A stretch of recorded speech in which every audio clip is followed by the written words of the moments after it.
Okay, I think we're ready. We are starting.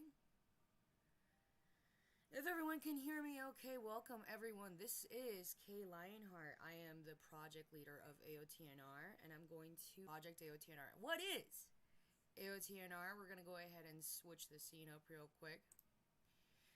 For those of you who are just kind of jumping in, and I'm going to admit here that AOTNR is probably not a very popular thing. A lot of people have different opinions on it, and that's going to get started. So, Attack on Titan Requiem is a fan ending that has started about, officially speaking, close to 3 years ago, actually. So, very shortly after the official ending of Attack on Titan concerning the manga. After it dropped, there was a lot of feelings, there was a lot of emotions, and a lot of intense sort of feelings. And so some of us were just like, you know what? We don't love the ending. We kind of wanted to see something else. And putting it very, very lightly, because as I mentioned before, it was a high time for a lot of emotions. We decided that we were going to do something a little bit different. So, I made a post. I grabbed a bunch of people. We joined, and we were like, guess what? Let's figure this out. So we started working on AOTNR. So that is Attack on Titan Requiem. For those of you who do not know what Attack on Titan Requiem is about, it does follow the ANR theory. What is the ANR theory, you may ask? Well, that's a phenomenal question. I'm going to go ahead and show you guys real quickly. What is AOTNR? And also, yeah, welcome, friends. Welcome, Damo. Welcome, Cave. I'm going to assume it's Cave. What up? And piece of cherry cake. Yeah, no, today is the 13th, my friend. So, glad to have you guys here. Those of you who are just sort of popping by, kind of curious to see what's this all about. So, a couple of things that we started doing recently is we wanted to also create, some continuous content while you wait for the release of Part 4. And where we're at currently right now is Parts 1 through 3. Oh, hello, that's a big brush. Parts 1 through 3 are now available to be read on our official website. So you guys can actually follow us, and you can read all of it if you haven't already. Welcome, Pasta. Thank you so much for jumping in. You guys can read all of AOTNR, so AOTNR Requiem at AOT, and believe it or not, I know, it's a shocker, isn't it? But you can find it all at AOT No Requiem. Hello. No, I'm going to try this. .com. I'm going to make this nice and big. There we go. So you can go to AOTNRequiem.com.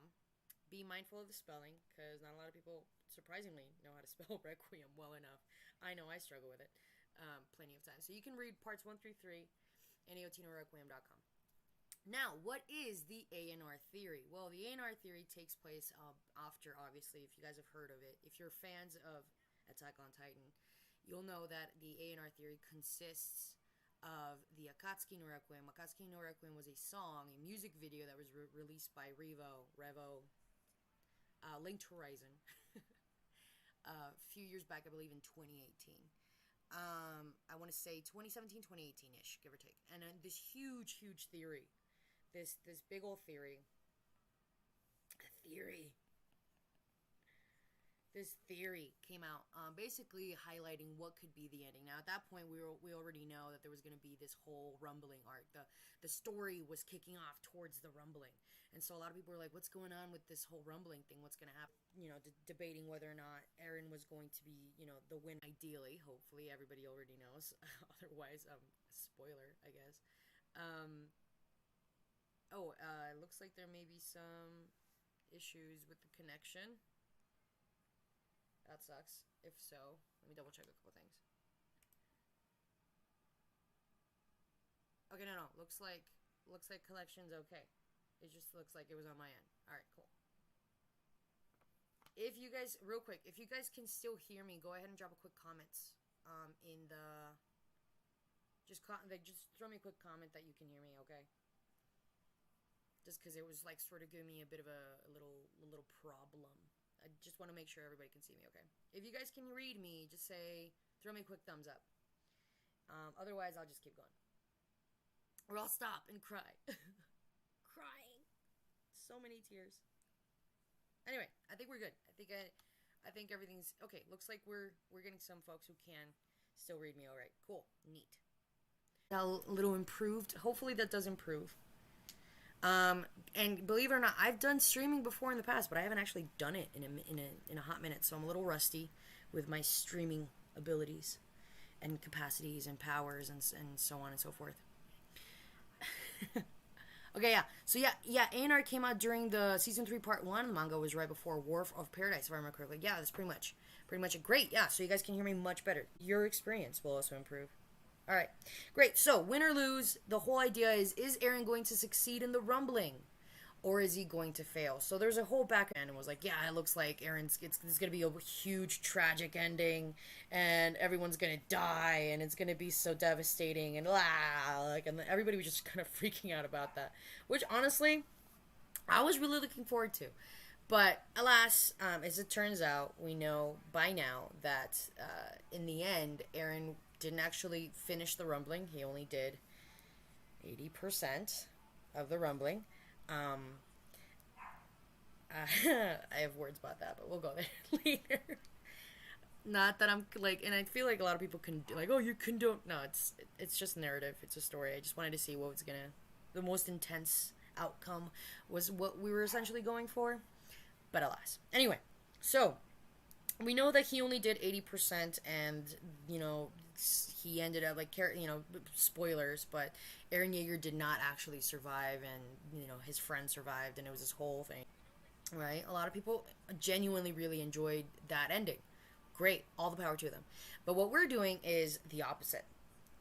Essentially, and I hope that doesn't come as a massive, massive spoiler, but the AOTNR ending, you could kind of see it. So, whatever.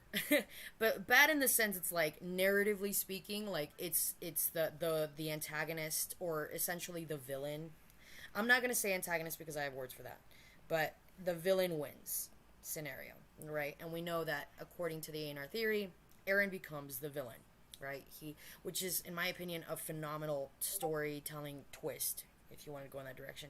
But the whole concept of villain wins, what happens as a result, right?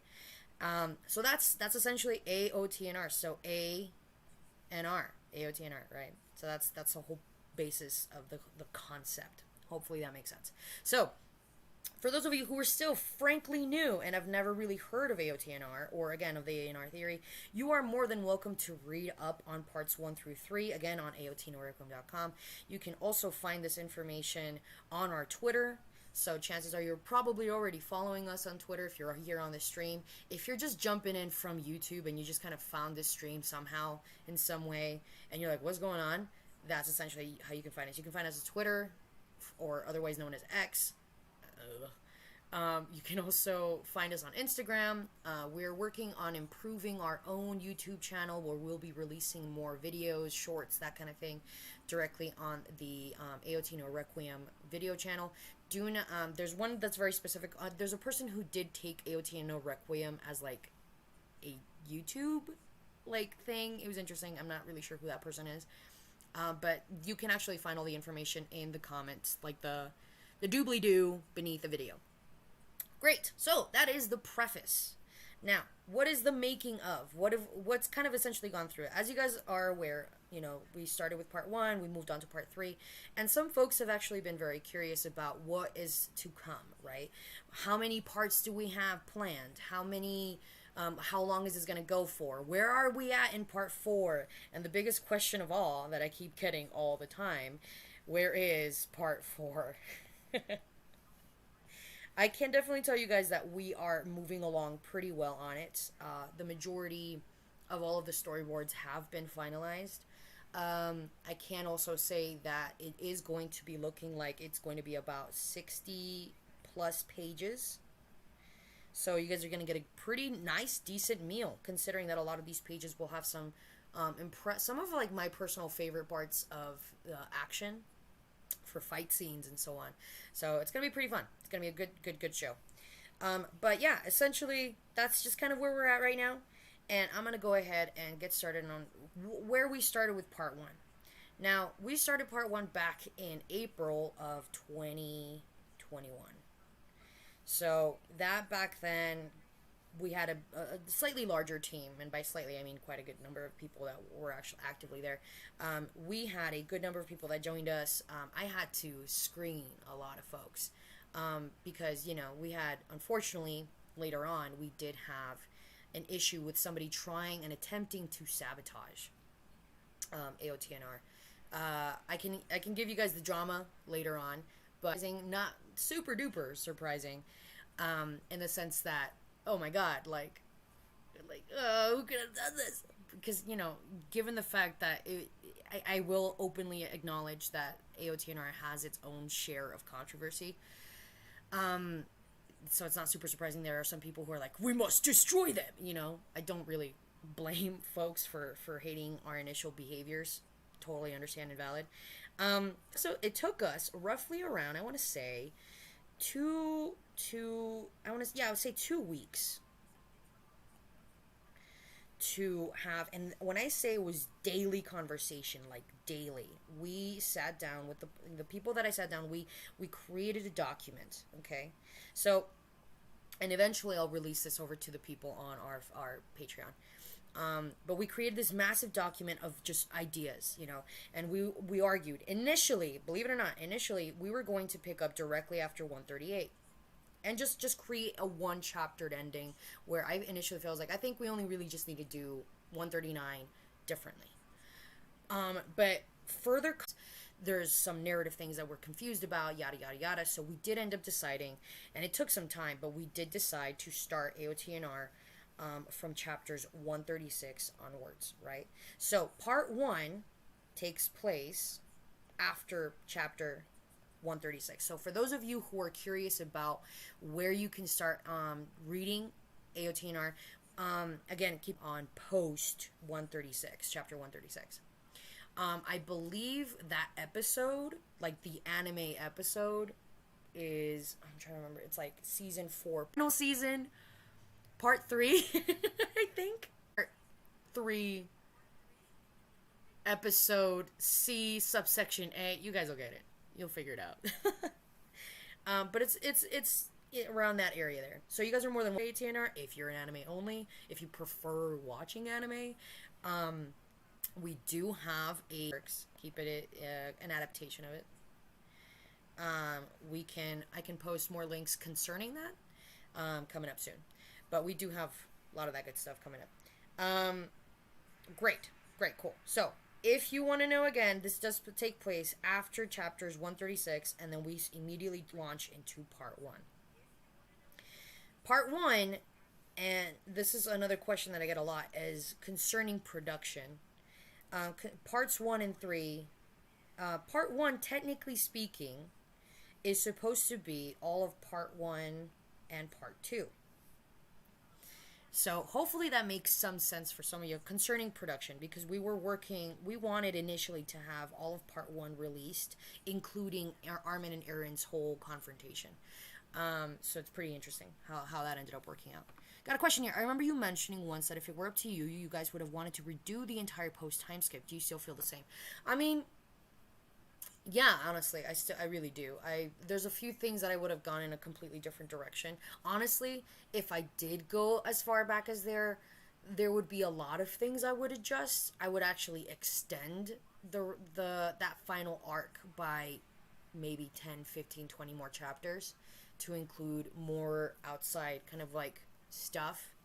But alas, like, that's just me personally. Isayama did a phenomenal job with what he had available for him. So I'm not gonna say that I could have done it better. I just would have done it a little differently. So whether or not some people think that's phenomenal or some people think it's trash, that's entirely up to you. You know, you're gonna have subjective reactions regardless. So great question though.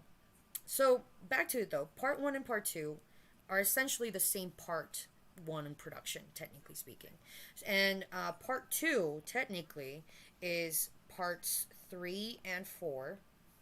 And then we have part 3, officially, which is parts 5 and 6. So for those of you curious about whether or not how many parts we have planned total, this is how many. We have up to 6 official parts. As far as like a release goes. So you can argue that the final season has all of these different parts, right? But they're all essentially one production schedule. We run on that same kind of concept. So hopefully that makes more sense. Justin, hey, welcome, Justin. Justin says, maybe Flock the Jaegers fighting with Aaron during the Rumbling. That would have been cool. Possibly. I mean, there's a lot of things that we could talk about. I definitely would love to. You guys would have really enjoyed with one another. Like, I think it would have been cool to kind of discuss a potential little, maybe, I don't know, maybe in the future I'll do like a what if light novel or something, because I don't think I'd have the energy to do a completed comic. Yeah, that would be interesting. Kind of makes more sense concerning how we've established that structure, so that for those of you who want to kind of pass the knowledge down, essentially that's how we have this. So part one's done. Part 2, we're halfway done. We're finishing up part 4 as we are. Part 3, we're essentially like what's finalized, major story beats, and a bunch of other things. Yeah, DBZ games with a lot of what ifs. AOTNR Part 4, Core 2, Electric Boogaloo. I love it. That's a funny joke. That's funny. All right, okay. So, let's go ahead and jump into the making of AOTNR Parts 1 through 3. So that's essentially part 1 of production and halfway through part 2 of production.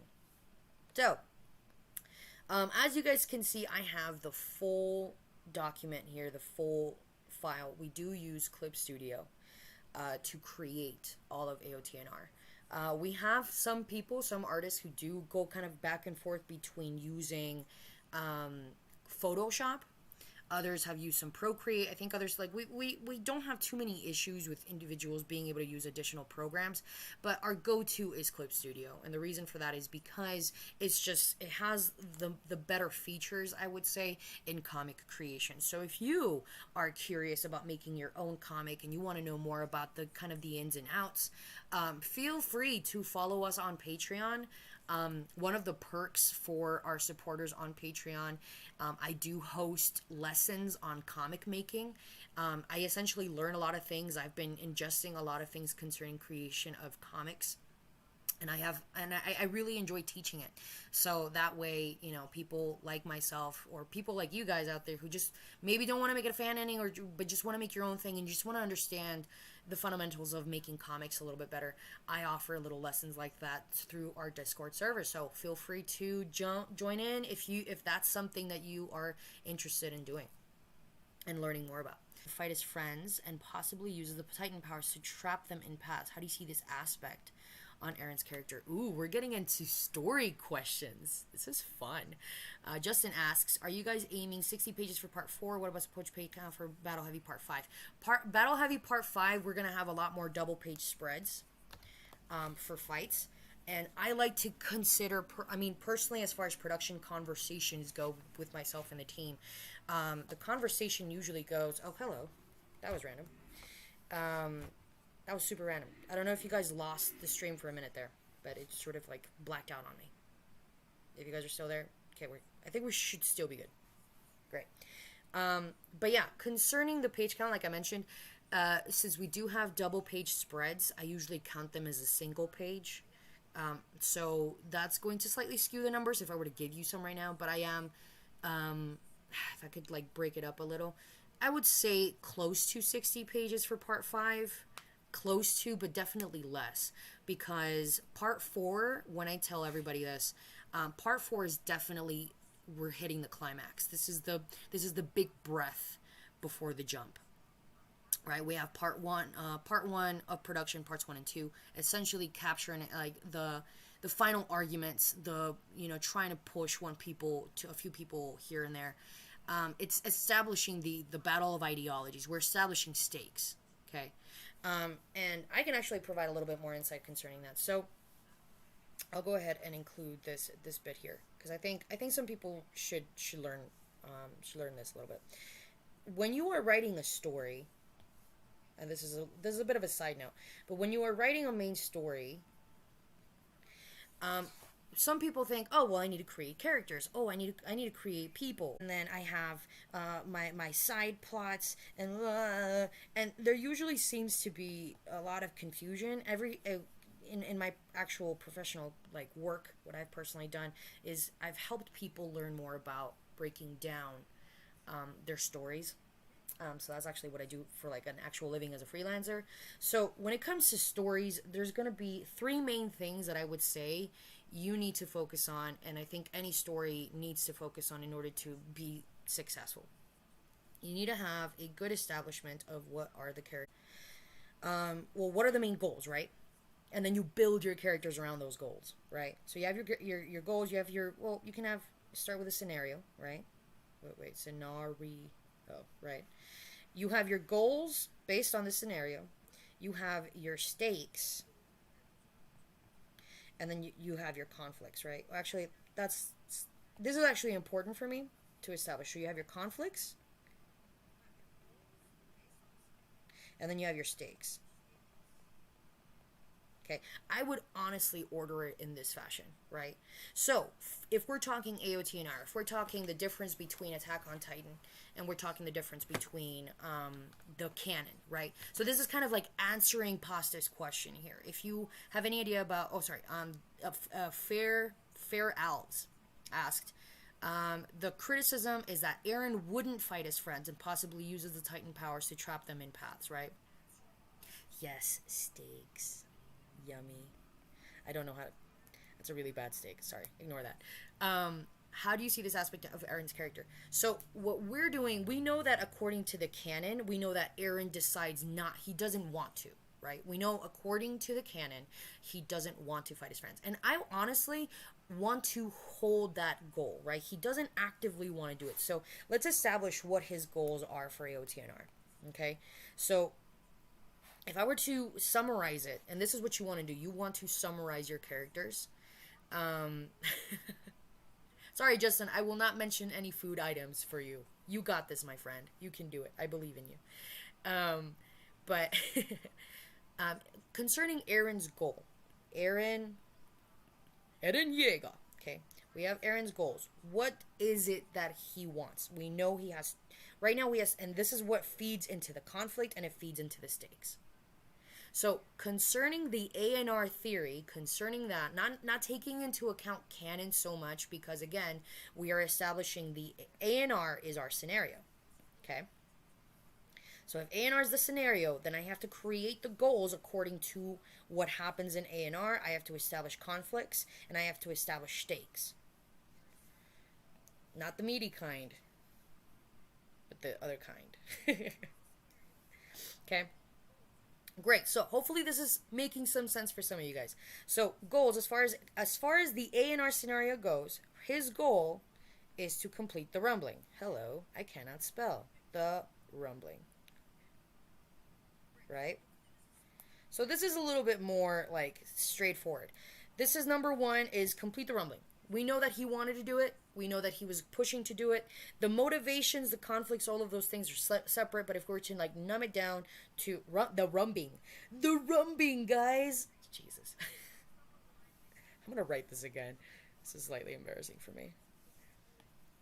The rumbling with an oh god damn it. 1 second. Rumbling. Okay. Do you believe the ending twist trope was a storytelling in general? I feel like people don't really know. People don't really know. Oh, okay, let me try this again. I'll fix it. I'll fix it. While I fix it. 1 second. Hello. The thingy. Yeah, it's disconnected. Okay, 1 second. Let me reconnect it real quickly. Okay, go to application. Local cast, searching, mirrored phone, PC, start the broadcast, and 3, 2, 1, let's go. Okay, I apologize for that little mishap there, friends. There we go. We're back. Okay. Yeah, I have to keep in mind, it looks like I might have to, I'm trying out this kind of stream. I'm trying out something new to stream my iPad screen directly to my computer, and therefore Streamlabs, and therefore you guys. So that's how it's working. So hopefully, if this happens again, let me know, because then I'll most likely have to flip it around. Okay, cool. So we have our story, we have our scenario, we have ANR. To answer Justin's question, do you believe the ending twist trope has destroyed storytelling in general?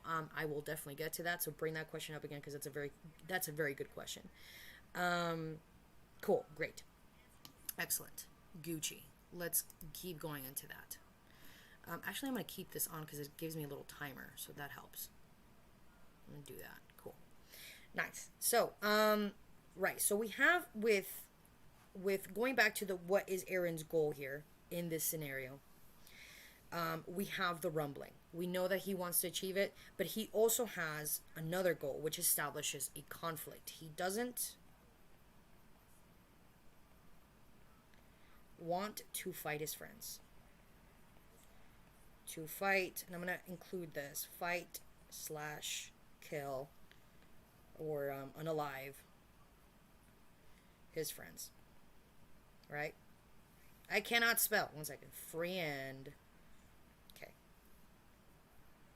So we know that so this establishes a conflict because he has essentially two things that he wants at the same time. He wants to complete this, but he also doesn't want this. That creates that conflict. And therefore, this creates our higher stakes. If he wins the rumbling, he loses his friends. Right? So it's kind of like a win-lose. I personally believe this is a much more effective way of establishing a story and creating character beats, character friends. Leave me alone, Archer. I'm trying to live. But yes, we want to establish kind of like the win-lose. If he wins, what do you lose? If you lose, what do you win? That kind of thing, right? When you're creating your stories. So in this case, and what we know in canon is that he ultimately chooses to not hurt his friends, to not unalive his friends. He ultimately ends at 80%. And then some people will even argue, well, that was his goal to begin with, was not to win the rumbling at all, right? His goal was not at all. People will argue in canon, and according to canon, I recognize this, that his goal was never to fully 100% finish the rumbling. Even though there's some things that are said in the anime that kind of like skew that a little and make it a little bit awkward. I don't want to get too far into that, but I will just make it pretty clear. In the canon, his friends could stop him. His goal was essentially to be stopped by his friends, and to allow the world to see how Paradise is actually good people, because, Eldians were able to stop the worst thing to be happening, right? So we kind of recognize that was the canon. But according to AOTNR, which flips that, right? The goal is to achieve the rumbling. He doesn't want to fight his friends. So it's like, we understand that these are the stakes for him. Now, what does that create?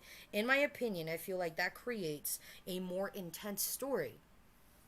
Because now we have the conflict of he doesn't want to kill his friends. So naturally we have characters, side characters.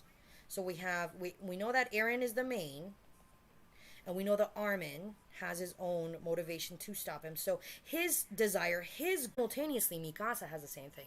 All of these other characters that have been built and that we have seen throughout this entire story, this is why I feel Attack on Titan is one of the most effective stories of all time. And one of my favorites. Even after everything that's happened, it's still one of my top favorite stories. Because if we were to take the AOTNR ending and to consider it's one of the most incredible stories that establishes characters that start in the same position, but then gradually diverge from one another and end up becoming bitter enemies. That's phenomenal storytelling, in my opinion. And even in the end, even with the canon ending, taking all of those things and kind of putting some of my own personal desires aside, I can definitely recognize that it's still a very effective story. Okay, so yeah, a true character dilemma, but I always treat his character. I'll destroy all my enemies. It comes into conflict with friends and fight him. He's incredibly tough spot personally. Yeah, I agree. AOT ended with the power of friendship. A lot of people will definitely agree with that. I have my own thoughts and feelings on it. I definitely think that, Isayama decided to go through with one point of his story, and I'm not going to say it's either worse or better. Objectively speaking, I cannot speak objectively because I am a fan, and I have freaking 20-30 for 10 years at least. I've been a fan for 10 years at least, guys.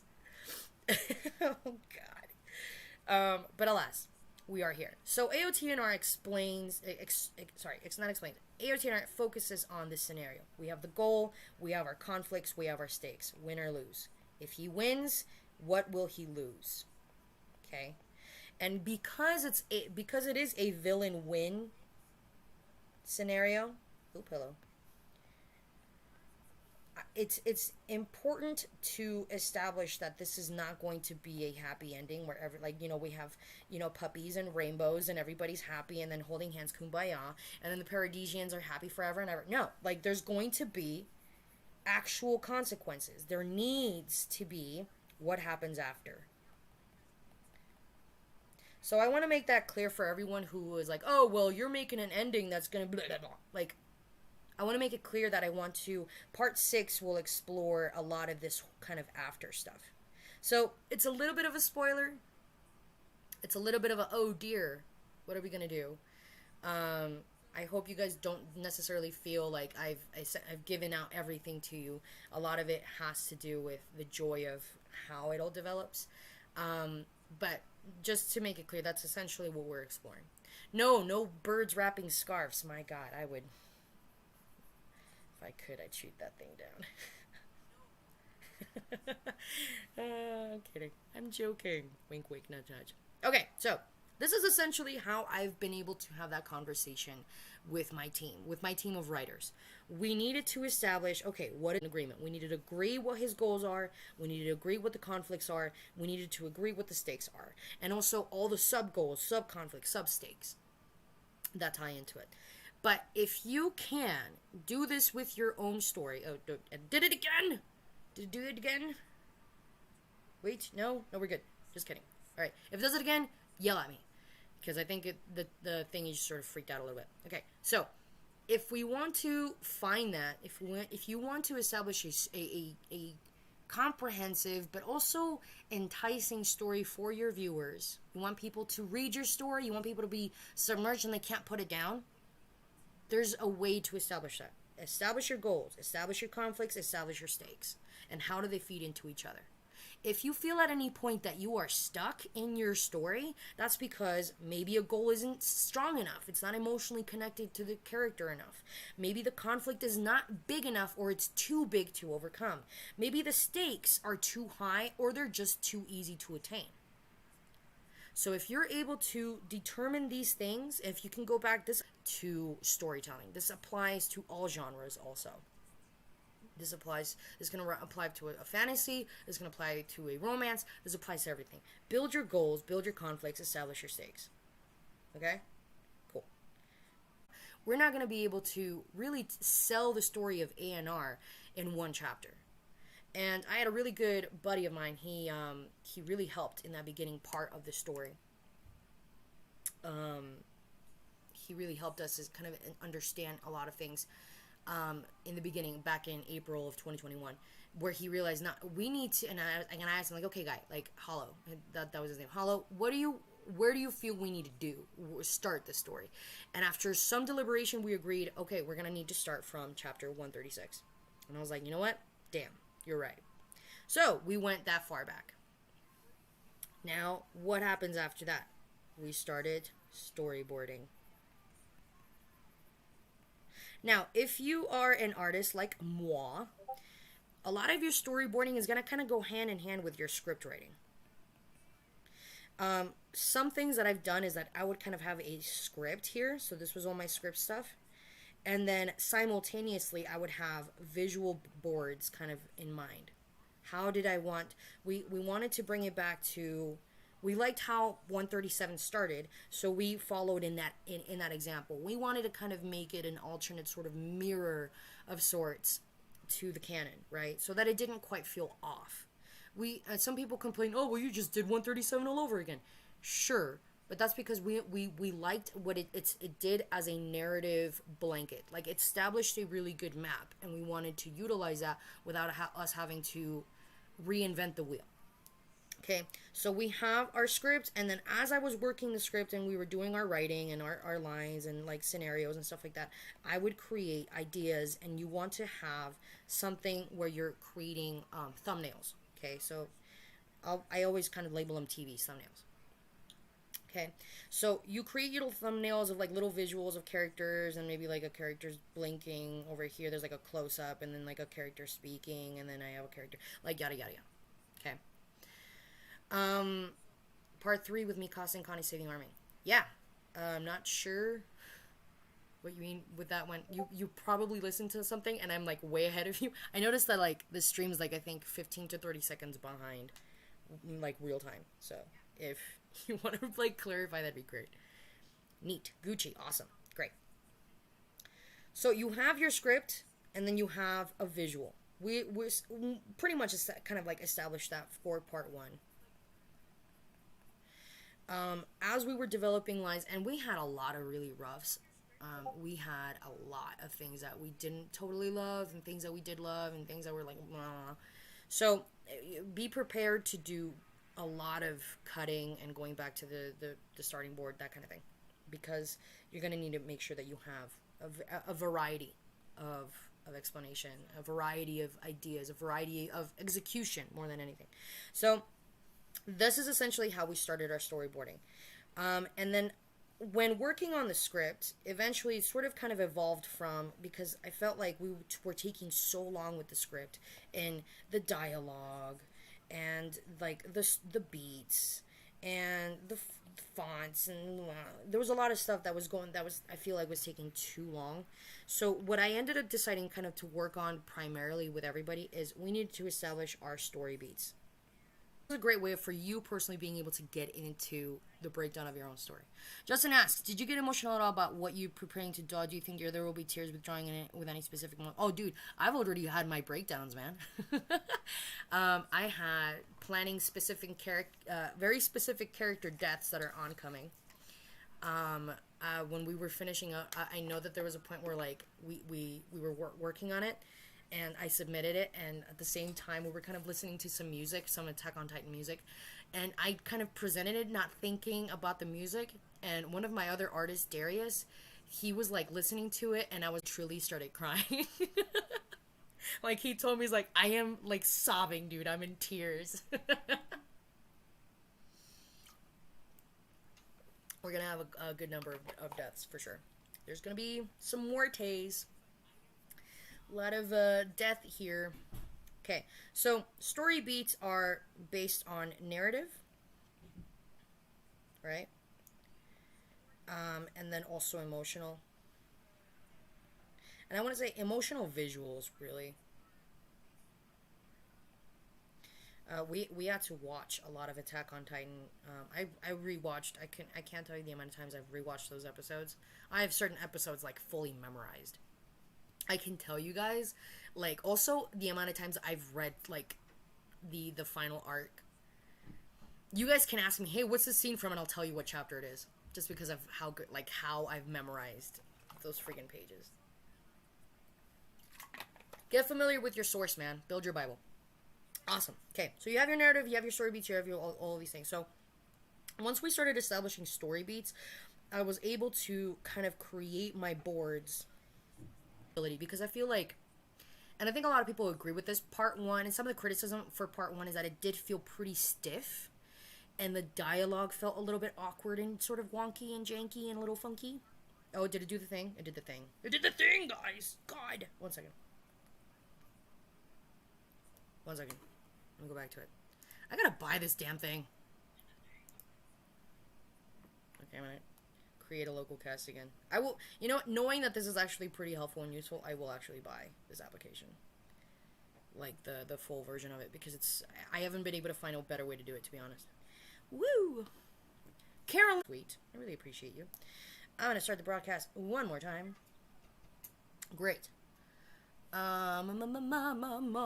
We should be good right now. Nice. Okay, cool. Back to it. Hope you guys like my screen for the thing. So we have our story beats, we have our narrative, and the boards. I felt that, looking back on it, it was really, really, how do I put this? Like I mentioned before, part one felt really stiff, awkward, in a lot of the dialogues. People argued the most that, yeah, this is really awkward dialogue, right? And so when I realized that I was creating it based on dialogue to boards, it was creating it, it was making it really sort of stiff.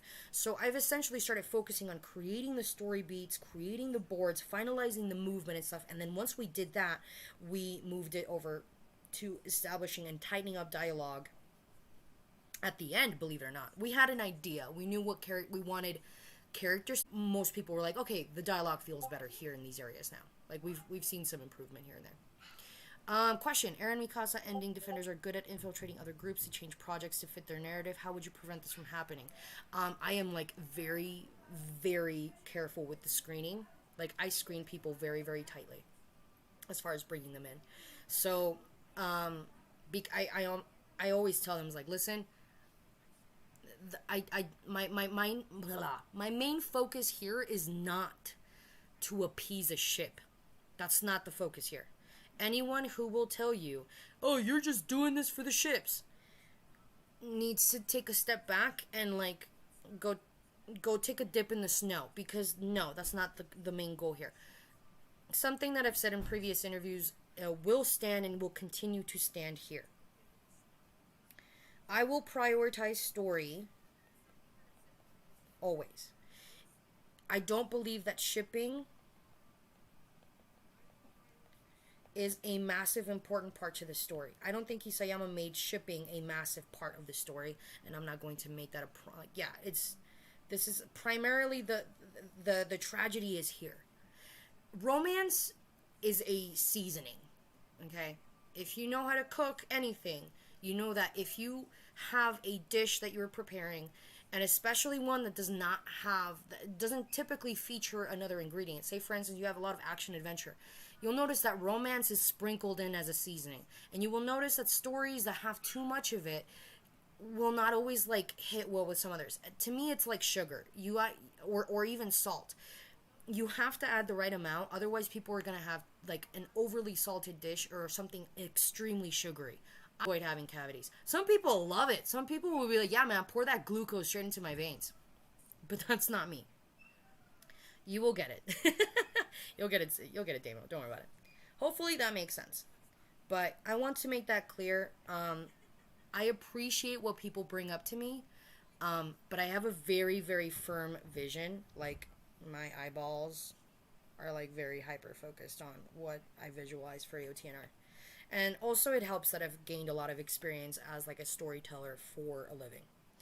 If it was Edamine, oh yeah, we're gonna have like 16, no, we have like 30 pages of Edamine hentai. I'm kidding, that's just...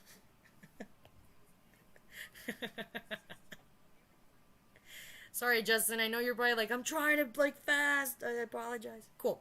Alright, cool. So, establishing story beats. From there we have our visuals. And then we kind of tighten up all the dialogue. All of this stuff is like nitty gritty, like cool stuff. And then we just kind of add up to it. I'm just, that's what I do here. I tease people. Okay, so let's look into Attack on Titan No Requiem Part 1. So, let's look at the actual pages, y'all. This is super of an additional breakdown as to like, how do you want to create a number of things for your story. A couple of things I do want to include here as some things for some know-hows that you should know.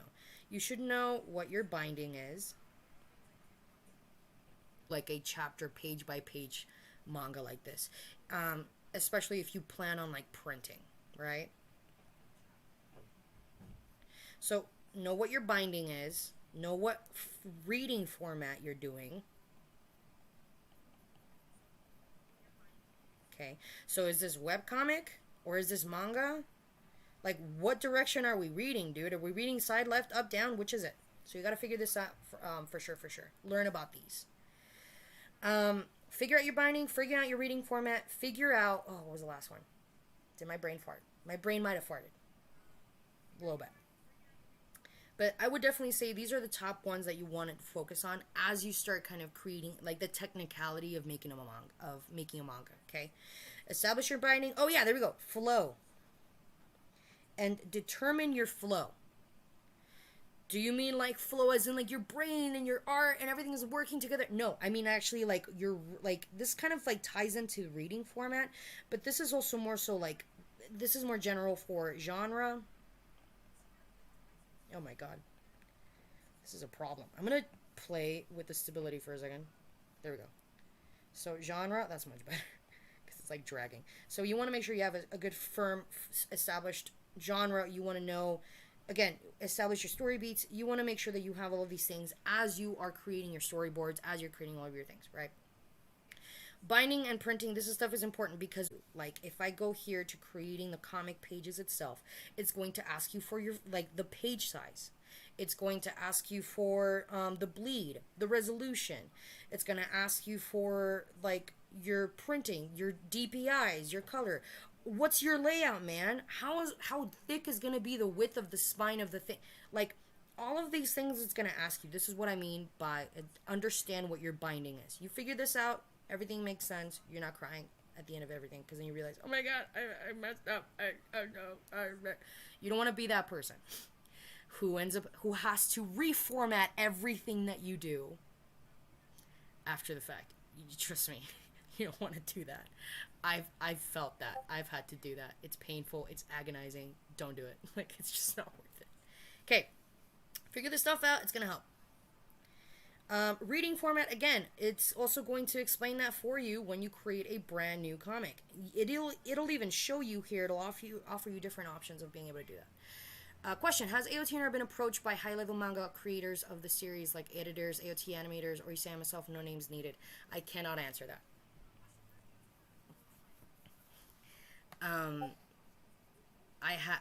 I will say I've had some conversations with individuals that took me by some extreme surprise.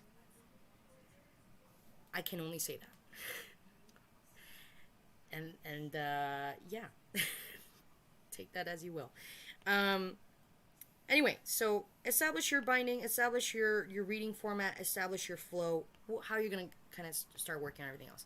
Tone, all of those things, learn about it. Okay? Cool. Hopefully that makes sense. Neat. All right, so we begin with part 1. AOTNR part 1. As you guys can see, I've already started to adjust some of the formatting because when you open a page, and if I were to create one, it'll actually kind of do a whole breakdown here. But when you open a page, it'll kind of it'll show you your margins, those things. So we begin with part 1. Rough. In fact, so rough that they were pretty scribbly. But we had some pretty fantastic artists back in the day. When we had one of our background artists, his name was Hugh. He's the one who ended up passing away after part 1 finished. And I think he even did some parts for part 2. But when he passed away, it was pretty difficult. He was very talented. I couldn't have been more proud to have somebody so amazing. And he was so young, too. We have some really upstanding talents here, guys. But I digress. So, very scribbly, but we have our established flow. As you guys can see, I had to really learn the language of paneling when it came to Attack on Titan. If you are planning on doing a fan manga or something like that, that's definitely one of those things I would definitely recommend to do. Learn about paneling flow. That was the freaking word, paneling. God dang. How are you going to execute? The difference between a joke making you piss yourself laughing and it missing completely is based on the execution. It might be because of your paneling. So that's going to be helpful to learn. Isayama has a very interesting way to approach paneling. He uses a lot of fundamental things that I think are pretty interesting. His fundamentals are very minimalist types of paneling, a minimal number of panels per page. And on top of that, he doesn't like to skew his panels too heavily. He does a lot of, like, as you can see in page 5, if I show you guys here, page 5, he'll do panels where they sort of, like, they sort of skew in. I had to learn how he did them to kind of give that feeling of reading Attack on Titan. So that when you guys read Attack on Titan, I often hear people say, learn your paneling. Okay? So, like I mentioned before, we establish our storyboards. I primarily handle the paneling because I've studied it the most, and then I also handle all the storyboards. Okay? So I put in the panels, I do all that sort of thing. So I'll even show you guys how some of this looked like previously. So I actually have a special... Let me actually open that real quickly. I'm going to pull you guys real quickly. I have been able to get my hands on some phenomenal 3D models for some of these Titans. Thank God for Lucky. He is one of our artists. He has made me so happy. Let's look at... We can probably look at the scrapped pages for AOTNR, maybe. Possibly. Though some of them include stuff from part 4, so maybe not yet. Let me pull up. Let me see. I'm trying to see where I can... Where did I put... let me see. Is it on SNK General? AOTNR Requiem? Probably not. Oh, hello. I pressed a button and it did a bad thing. Okay, one sec. I think it is under comics. 1 second. Let me go back. On my iPad. On my iPad. Clip Studio. Okay.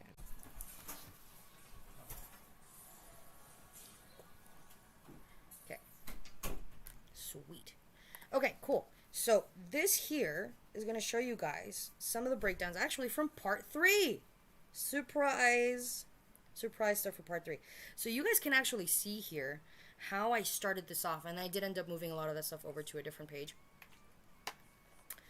to a different file, just because I realized too late that I had done the bind for the pages all wrong. And when we were exchanging pages, this was back before we actually had Clip Studio teams, we were exchanging pages on Google Drive, and it was agonizing. It was agonizing. Because I had to finish a page, then I would have to upload it to make sure that the formatting is correct, upload it to Google Drive. Everybody would have to have their own special folder on Google Drive, and they would have to then do their stuff, go upload it again onto their Google Drive, and then I would have to go to each individual folder to grab those pages and extract every individual artist thing into the pages. Oh my God, I wanted to die. I am so glad we have Clip Studio teams now. We don't have to deal with nearly as much stuff. Like, the stuff I've had to suffer for this project, man. So, as you guys can see, with part 3, I rhymed, we start off very kind of light. I make some panels. I kind of throw them in there. I start with making some of those storyboards, right? We start off, as you can see, a lot of these storyboards I do end up having to refine later on, just because it's a lot easier on my artists. I have artists that they just jump straight into making line art. So some artists will be able to grab that lower panel, but others need a little bit more guidance, because anatomy, perspective, it's not always easy for everyone, though I'm always encouraging everybody to learn more. Oh dear, did the video freeze again? 1 second. Hello. No, it's connected. You guys should be able to read me still, I think. Oh, damn. Doing it again. 1 second. I literally just froze. I feel like a butthead. Let me do it again. I'm gonna buy it. I'm gonna do it, guys. I'm gonna do it. I'm gonna do this for you. Just because I think this is it's a really good way of being able to use it again. Apologies for all of the issues. Looking back at it again. Like I mentioned, as I said before, it depends on the artist, but I do like to kind of finalize a lot of the boards. So I do a very, as you guys can kind of see in page 1 here for part 3, I do some very rough sort of sketches, and then I just kind of throw them in there, and then move on to the next page. Other really rough sketches, a little bit of a doodle, and then I move on to the next page. But then over time, I've realized I do need to make them a little bit easier to read. So I start cleaning up the boards myself. So I handle quite a good chunk of it. So we continue onwards, and then I start kind of putting in, and if you guys notice here, sometimes I will put in a bubble, and I will put in some dialogue. Just so you guys know, not all of that dialogue ends up making it to the final cut. We actually remove a good chunk of that. But yeah, you guys can see that I have a lot of this paneling. It's sort of cut in a certain way, and there are margins that we're keeping an eye out for. So that way, if and when we do end up getting this fully printed, it's going to look super great. And then we have, these are more storyboards that you guys can see that I've done. I will grab, a character, and to make things go a lot quicker, Personally, I will use 3D models for the characters. Just because what I'll do is I'll do like an initial sketch, and I'll show you guys real quickly. So I'll start off with like, the panel itself, and then what I'll initially do is I'll just sort of kind of create a little character, and then I just do little stuff here like this. And then I'm like, okay, that's going to be the arm here because I want to have this sort of curve like thing here. And then I want to make sure that the character sort of makes a full circle because that's the composition I'm looking for. So I'm going to doing this full circle thing. Great. So I'm going to have this character's arm kind of pull here, do that. Great. Thigh, knees kind of here, and then the foot. I usually kind of just do little doodles like that at first. And then I'll have hands here, and then I know that I want to have a character kind of facing here, eyes here, right? So a lot of my sketches start off this way. Like, I want to have a curved composition. I want to have it be pretty dynamic. I'm going to put like the head, and then we're going to kind of have it sort of tilted here. There's a few things that I would even go back and fix. But yeah, so we'll start with something like this.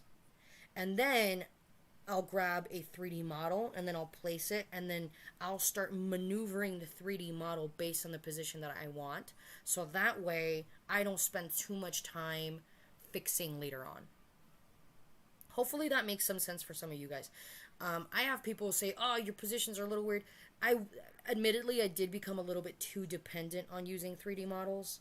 It kind of did, which you can kind of tell in some of the positions of some of the poses. Just because I just wanted to get, I wanted to get it done as quickly as possible. But we have additional pages. Some of these pages look, as you guys can see here, like, do you guys can see how, like, the margins are completely different from, like, we have a margin here, and there's, like, a margin here. But then we also have an internal margin here. That's what I noticed that was happening with some of these when I was receiving the pages from, like, my other artists. And I was like, and I realized too late. I was like, oh my god. They have a completely different page size than I'm giving them. And I'm like, why is this happening? And then I realized, oh my god, I screwed up the binding. So, guys, know your binding. Know your binding. God. Okay, so, but yeah, I usually kind of start off with these, and then I use 3D models for the backgrounds as well. Given that we do have the founding Titan, I am actually able to show you guys. Really, this is really fun. I actually have the founding Titan pose. One second. Here. So I already have a female Titan.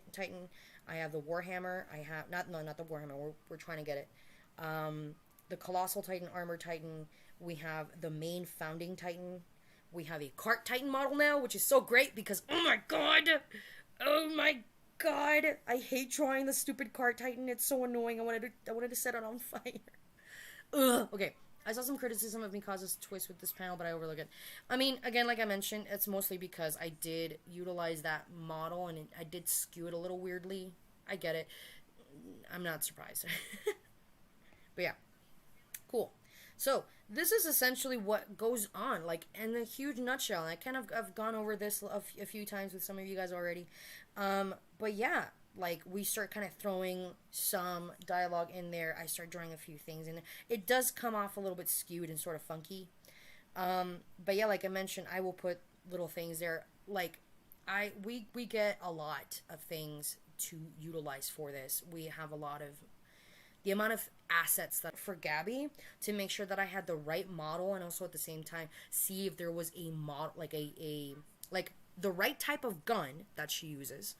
And then also to see if there is an equivalent 3D model for it that exists.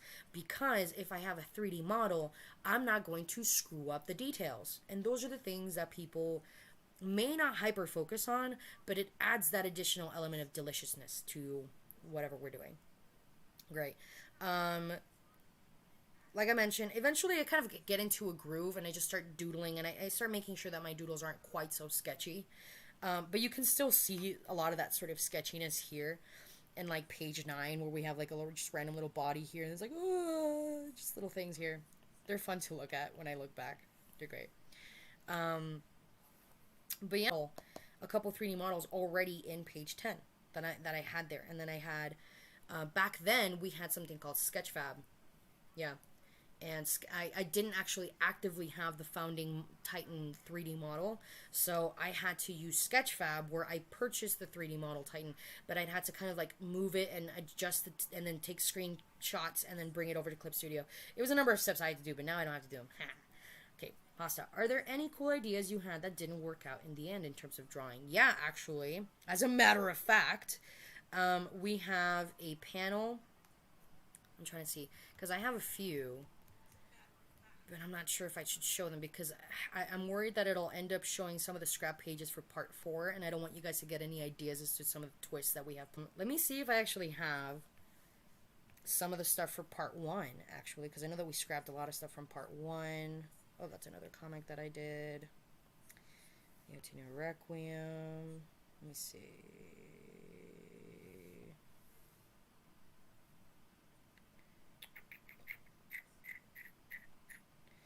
Let me see if I can find it. I want to see if I can find it. 3 copy. No, this should be... This is part 1. Just kidding.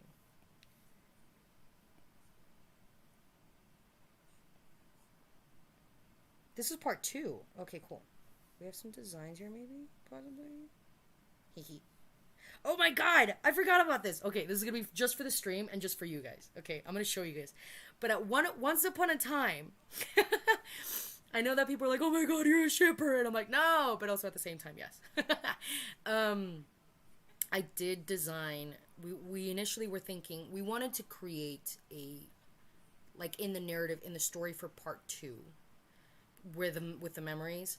We wanted to show very, very small panels that imply a deepening relationship with Eren and Historia. But we did realize that a lot of that stuff was like, it is way too fan servicey. It is way too much.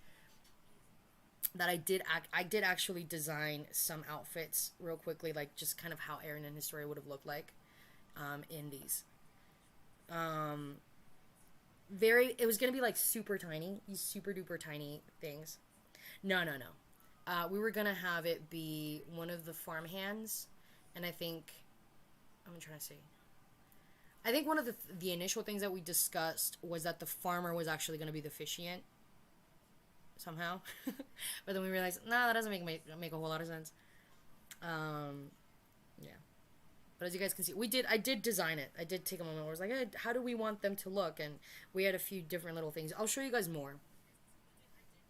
I'll show you guys more stuff later on, like in more behind the scenes things for the patrons. For everybody who's a patron. I'll show you guys more of the behind the scenes, like scrapped pages that we have for part 1 and so on. So yeah, that's essentially the biggest nutshell of it all. I think this is a good way to break everything down to kind of show you guys all the hard work that goes into making AOTNR. It's not, it really, I mean, this is just kind of like how I do a lot of this stuff, and then after that fact, we have people that do the line. I have multiple artists that have worked on line art. I have artists that focus on just lines for the bodies, and then lines for the characters' faces. So there's a distinction for that in order for us to keep things looking. Oh, hello, I did it again. Let me fix that again.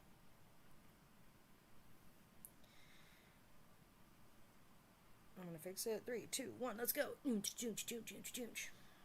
should be connected again. Okay, but yeah, like we have, and that might be an easier way for you guys also if you want to kind of work with a team of artists. If you ever do find yourself working with multiple people, it just sort of depends on how you want to establish the team itself. But you guys can actually see it more on the Patreon breakdown. We have the lead visual director, which is me. We also have lead character artist, lead background artist. We have, so these are like the head. Very active though. Don't mistake that the character, the artists also kind of have a lot of writing conversations with everyone. We're constantly talking about story beats. We're constantly discussing, hey, is this better? How about this? It's a lot of conversations. If you gave part 2 even slightly more EH fan service, the EDs and EMs would have to, yeah, honestly. I can definitely tell you guys that we definitely played with a lot of ideas. We went in a lot more self-indulgent routes. but we did, I mean, cooler heads are going to always prevail here. I always want, again, I always want to prioritize the story rather than satisfying a shipping thing. You know what I mean? We come up with stuff, but we're always keeping clear, like, hey, this doesn't feel like Attack on Titan. I'm like, okay, yeah, right. So, yeah, there's a lot of people here, and then we have the artists responsibilities between characters and then background. Some people are really great with background perspective and stuff like that. We have a couple of people who are phenomenal at it that are still part of the team. Others who are more focused on characters. And so essentially kind of like once I pass on, like, let's say for instance, a page like this, let's say this one, because this one has a lot of elements. We have that background, we have the character, we also have like the Titans and the designs of the Titans that need to be put in. So I need to have a monster artist who helps us kind of keep in mind all the different designs. We're constantly referencing the manga for other designs from the Titans that we can utilize, because sometimes coming up with some of them on our own can be fun, but we've come up with some designs that are like, okay, this doesn't make a whole lot of sense. But yeah, oh man, that's another thing. I really love Mikasa's character, just in general. Unfortunately, I feel like the anime didn't do her character a lot of justice in a lot of the earlier seasons. I think season 3, her character suffered the most as far as the anime. They were trying to make it, I don't know, I don't really understand a lot of the decisions there. But her character really is so fascinating, and she has such potential to be such a highlight. And so a lot of people are like, oh, well, you don't care about me. We do. We really care about every character. And so I wanted her goals, her conflicts, her stakes. And you guys are going to see a whole lot of it tie into the characters that we're going to see here for the remaining parts for part 4 and onwards. Cool. So, to any question you guys have here, I can break down a little bit more into the comic making stuff. I can maybe even show you guys a special page or something. Up to you guys. Up to you guys on what you guys want to do. The door is open. You guys are welcome to ask me any question. We could go back to that other question though that somebody did ask. I'm gonna close out of this one. She had tons of potential, but once Eren was revealed to have survived Tross, she began to regress. Yeah, one thing I love about this project is you can tell the staff loves and wants to do justice to every character. Like, we really do.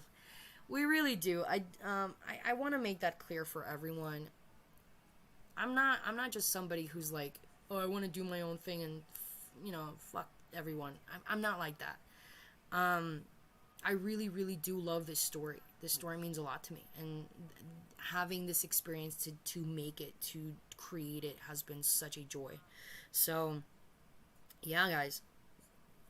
Yeah. I'm glad that this is coming across. And that makes me happy. Great. Let me see. I'm like debating whether or not I should. Because one of the ideas that I have, so we have a couple crumbs that we have prepping that I wanted to release to you guys. One of them is almost ready, but the artist that it was assigned to finish it got sick, and so they're a little behind. I don't want to show you guys anything half done or not totally completed. And then another idea that I have is that we do have a page that's more finalized, but it needs to have more finalization done for part 4. So I'm thinking we could have that be we can do like a double whammy where I can show you guys what page that is, and you guys can watch me work on it if you want to decide. I'll leave it to you on this special page decision. Do you want to wait, or do you want to see how this sort of works? I'm just saying yes. Okay. Alright, let's go with that one then, because I don't want to stress my other artist. Cool. So in that case, I am going to... Let me see.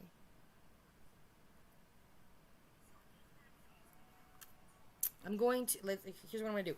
I'm going to turn off the stream on my iPad for just a bit, so that I can get to the page, because to get to the page, I have to open the main file, and it's going to show you guys much too much. So, I'm going to close out, and then I'm going to pull up the page, and then you guys will be ready to see it. So, disconnect real quick.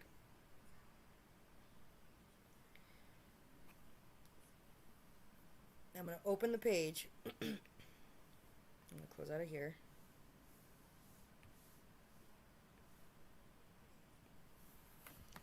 So while that loads, back to it and see it later. Okay. Here we go. I'm pulling up the page. Okay. It's loading, and I'm going to close out of this so that it doesn't ruin my RAM or processing speed. Okay. Are you guys ready for this? For a special page.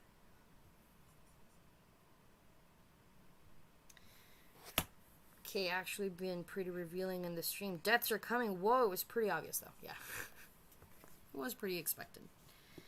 Naturally, because it is the AOTNR theory. Okay. I'm going to connect. I know who you are. Is going to have a field day when you see this page.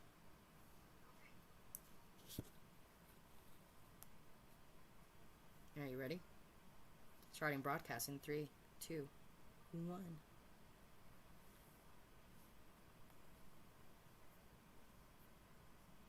Woo bam! This is one of the pages in part 4. I will not say what part of part 4, but I will say it is a page in part 4. Archer, I knew you'd be the one flipping your head over it. I feel so bad about that. Okay, so I'll tell you guys the joke behind the onion coupon. You guys are probably already aware, but once upon a time, we were talking about, like, onion coupon, and then I typed it out real fast, and autocorrect changed it, didn't understand what the heck I was trying to write, so it rewrote it as onion coupon, and I didn't realize that it did until I sent the message later, and the entire, like, team is laughing at me. Just laughing at me, going, and they just wouldn't, and I'm like, what are you guys talking about? What is this? I scroll up, and I see that it changed his name to Onion Coupon. And I was like, no! So ever since then, it's just been like, haha. So, this is at a point, and I can go ahead and start showing you guys all of the cool little things that come to do with making a page. Here. So this is an official page of part 4. Those of you who are in the stream are enjoying this phenomenal little special thing of this page. The design itself took us not too long to do. I'm still going to be tweaking some of the paneling. I feel like some of the paneling could need some adjustment. In fact, I'll just do it here with you guys, so you guys can see kind of what I do when we're getting to a page that's starting to get finalized. Now, as you guys can tell, there's a few things missing here. We're missing some, oh my god, we're missing some sound effects, and we're missing speech bubbles. We're missing speech, and we're missing dialogue. There's a few other things that I'm going to be tweaking besides the paneling, but you can definitely watch what I do here. And while I tweak this page, you guys are more than welcome to ask additional questions. I can play some music, and we can just sort of hang out while I work on this page. What do you guys think? Let's do it. To it. All right. Let me see. I might actually just turn on some music real quick. I'm feeling a Tickle Titan. I'm feeling some Tickle Titan. That's what my nephew calls Attack on Titan. He's like 6 years old, and he like we don't let him watch it naturally, but every single time we talk about it, he can't say Attack on Titan, so he says a Tickle Titan. And he's like, "Guys, go watch Tickle Titan." It's the cutest thing ever. I love it. Okay, I'm gonna pull up the soundtrack for AOTNR, AOTNR Requiem. Oh yeah, that's another fun thing.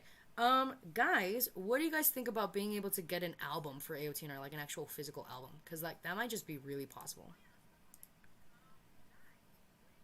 I might offer that to, like, as a special thing for the patrons. I think that'd be great.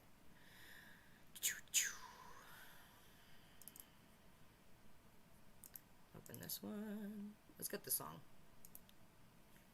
There we go. A Tickle Titan adaptation win. You guys are great. Okay. I'm gonna increase desktop audio. just a bit, because this is more or less the soundtrack that's going to be playing for this section, actually. For part 4, is your brother still involved? Yeah, my brother's still involved. Yeah, he's still remastering some of the songs. Let me see, actually.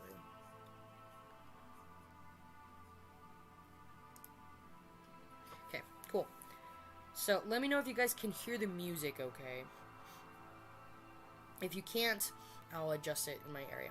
Okay, cool. Alright, so, page, chapter. Okay, cool. So, a couple things I know I want to fix already for this one. As somebody can't spell line art, that's fine. It happens all the time. Alright, feel free to ask questions as I continue to clean up and adjust this page.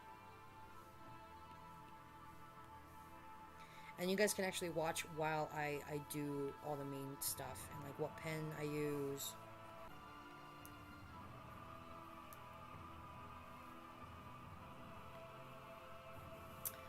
Let's see. What I get from this page is Marlians and Eldians aren't killing each other after all, same as canon.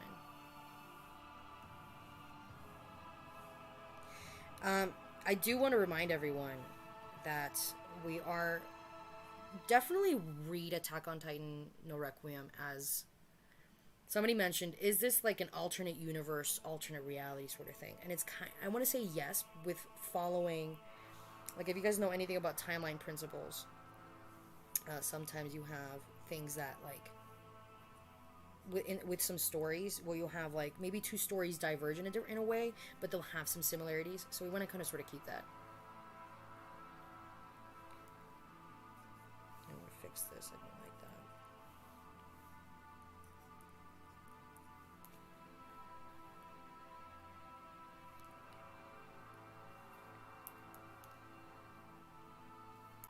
I'm sure you can't really go into details, but how much is shared between you and AOTNR and the SNK adaptation? Shingeki Requiem adaptation. How do I put this? They're very much familiar with a few things. I feel like the only ones that know properly what's happening is the what do you say? Like the heads of them. I also recently found out that one of the heads of the animation team has decided to back down. Looks like there was just a lot of personal issues with like figuring out scheduling. And that's just another thing that's really tough. When you're doing something for free, it's tough, guys. Hopefully this doesn't get destroyed. I'm gonna go here. Ba-dum, ba-dum, bum, bum. Let me put this one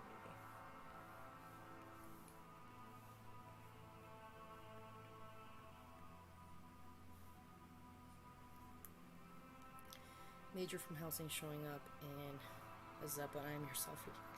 That'd be funny. Oh, that's another thing.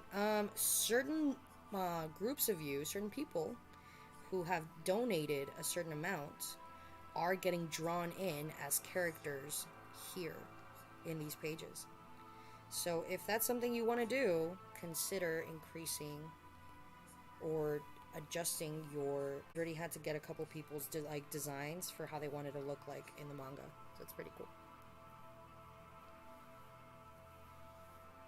Some people have even asked me, can I get stepped on? It's hilarious. Okay. I think maybe a little darker.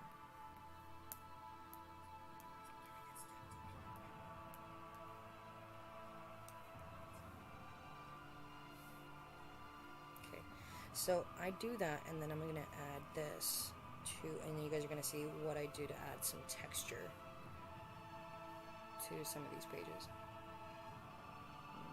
There we go. Material. There we go.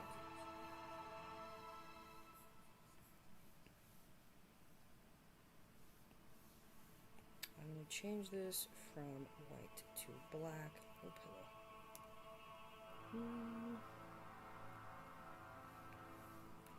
I think it's set to white, so I'm gonna see if I can flip it. Let's see, multiply? Nope. Nope. Nope. Not that work. I think it's just because it's a white one, so I'm gonna flip it. I'm gonna delete that real quick. Deleted.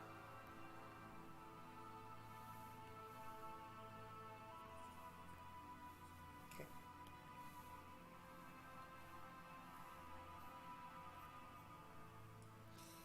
This is noise. I'm trying to see if I can find... I have one that's like set specifically to kind of like mimic the cloth.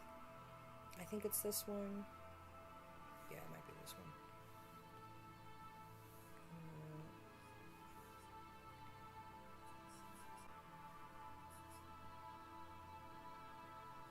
You can increase the density. Oh, no, don't want to do that.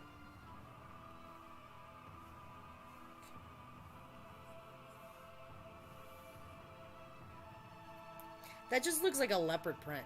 Yeah. Were you guys shocked by how vicious the backlash of AOTNR received, especially with the stuff in part 2? Nah, not really. We had expected it, kind of. Like, before dropping the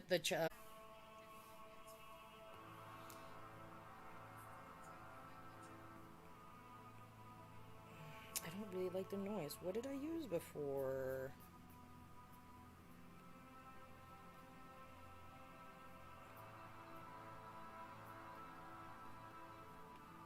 Maybe this one? No, that's whack. Nah, you know what I'm gonna do? I'm gonna do my own thing. I'm gonna do my own thing, she says. Quoting Spider-Verse. I'm gonna adjust the thing. We're going to adjust the... make it noise. And I'm going to go here.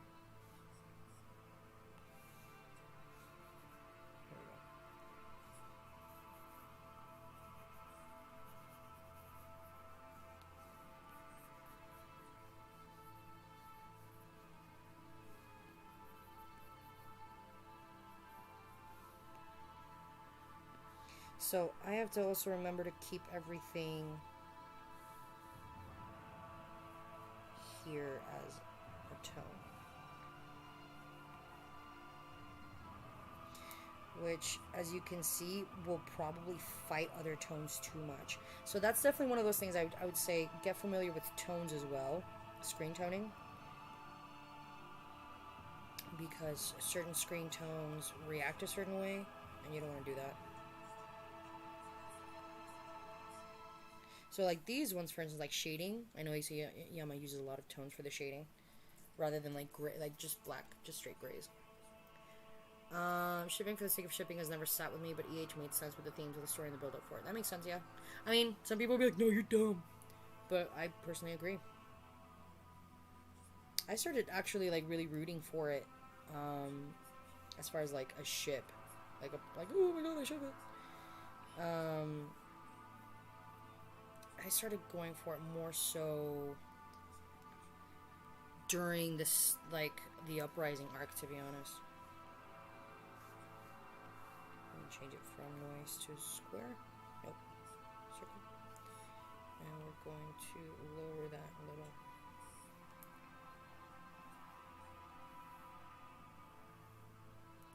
I might have to play with this, or were there colossal titans swimming in the ocean, whipping out all the surface with sawdust seam. Hence the first page of part 4, y'all.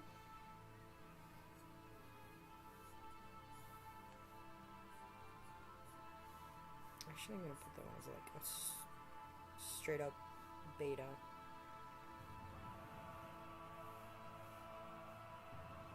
Okay.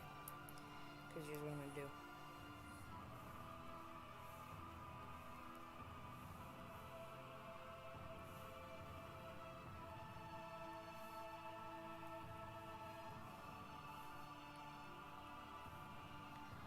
The pairing didn't grab my attention until you're the one who saved me, the worst girl in the world. Yeah.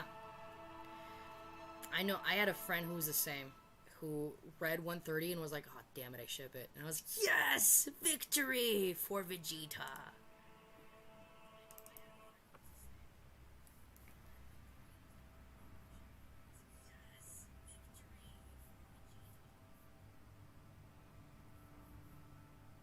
If you haven't guessed already, I am a fan of Dragon Ball Z.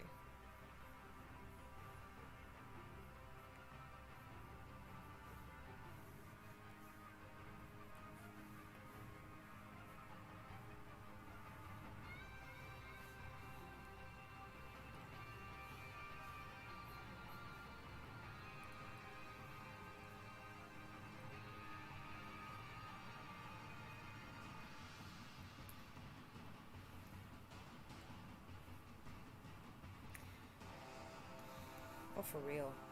She's a very good character there for sure. Okay, I might actually just lower the opacity just a bit here for this one.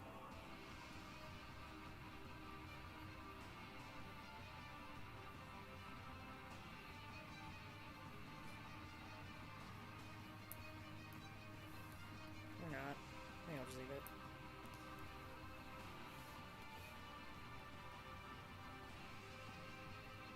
We'll see. The trick is also finding out less is more. Some of these definitely is more of a less is more nature.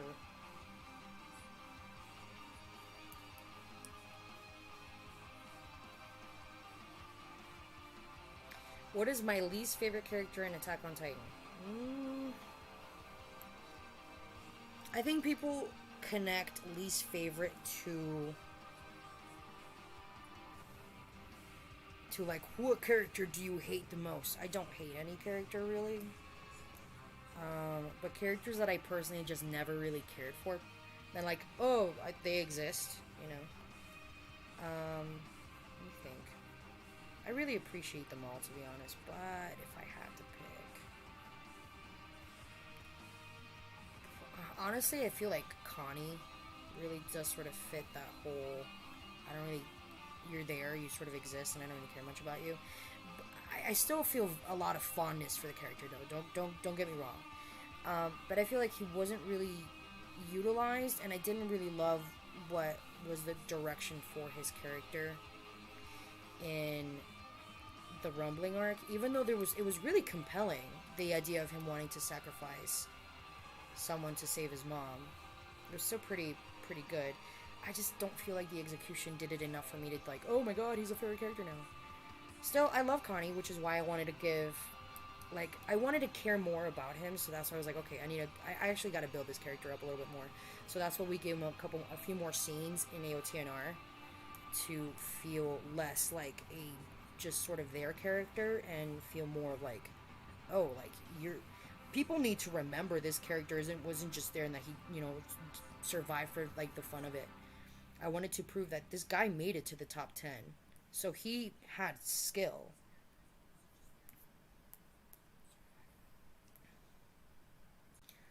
The parallels with Historia and Ymir, Eren seemingly growing to respect her greatly, just made it more natural, I thought. Yeah, I agree.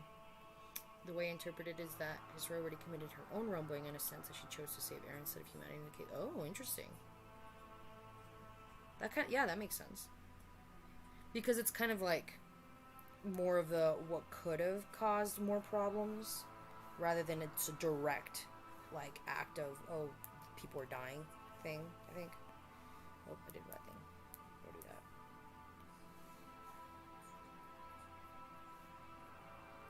Okay. I've been to Final Fantasy VII Remix stuff lately for some reason. I feel like Cloud and relationship with Tifa and Aerith's more detailed and support problem than that. Yeah, I think so too. I think it's a fine direction for a character. Her being amazingly selfish and then makes her a good match and part for Eren. I agree. I think Connie being comedic relief and then dying in the middle-ish part being remembered fondly would have worked as a sort of light in the dark. We're going for some fun stuff. I think you guys will be very happy with. Fun stuff for you guys.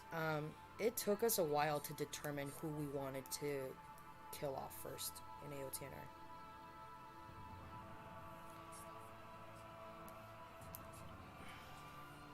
We went between a few characters. We're like, who do we want to die at this part? Who do we want to die in this part? Who are we thinking should die here? It was surprisingly hard.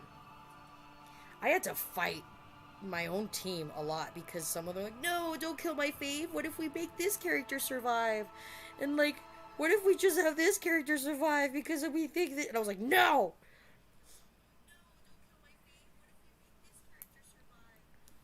I had to be evil, man.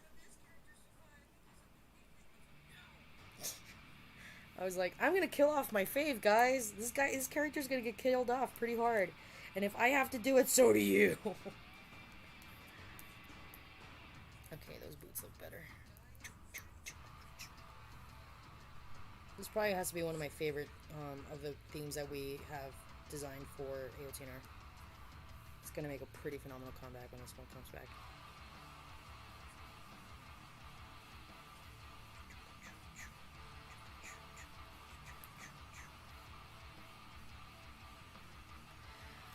If I were Aaron, I would take out Falco at all costs to force my friend to corner to surrender, but it backfires. Interesting. Kintaro Miura moment. So Zeke is still in paths, right? Yes.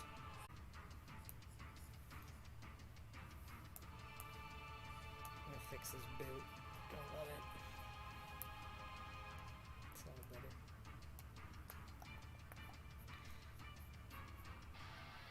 I personally struggle drawing shoes, guys. It's been like my mission to like get focus on drawing boots better. They're tough.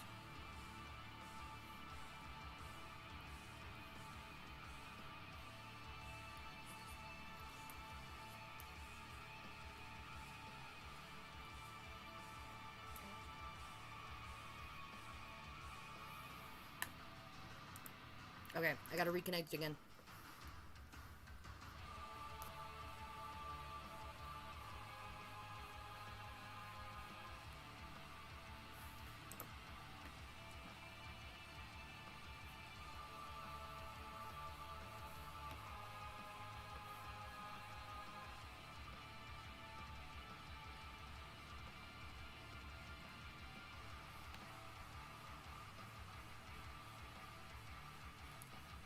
Okay, I'm going to do some more of like the cleanup stuff a little bit later. Oh, did it freeze? Please don't do that. There we go. Annie getting some redemption maybe. She got off real soft in my mind in AOT. We got some fun stuff planned for Annie. We have fun stuff planned for everybody. So, don't clench or anything.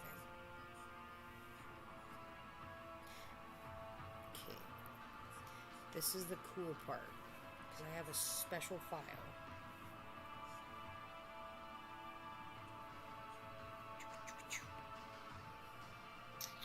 Where did I save it? I know I saved it somewhere.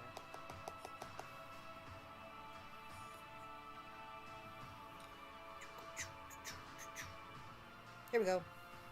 No, that might not be it. Which one is it?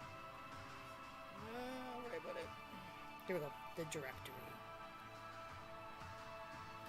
There's so many what ifs. So, behold, this was done by one of our artists, Bobo, and the other artist, Anto. Anto like took the brunt of all this, where she looked into all of these different types of sound effects and compiled them into this massive dictionary.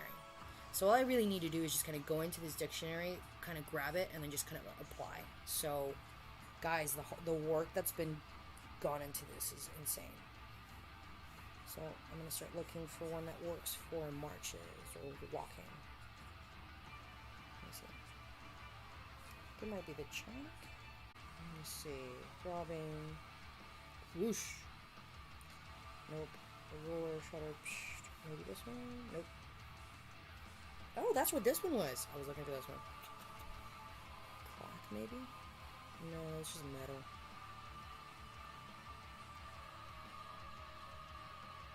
Stepping, stomping. This one might actually do.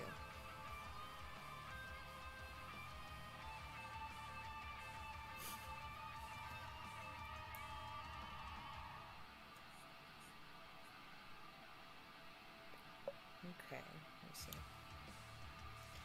why did Mikasa get headaches? Like, in the story overall? Okay, so I feel like a lot of people are like, oh, well, it was Ymir. Ymir did it, because Ymir knows. And I have issues with that personally. Think first. Why do you personally think that Mikasa had headaches if we're not taking into account canon, right? If we're like trying to readjust, rebelieve things.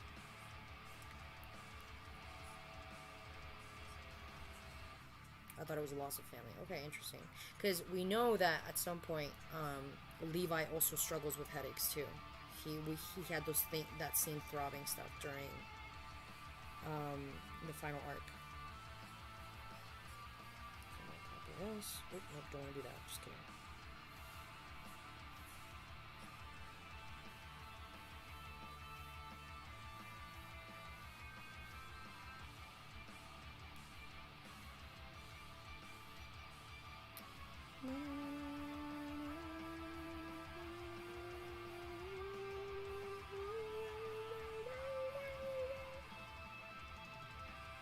Oh, this part's gonna be so cool when it comes.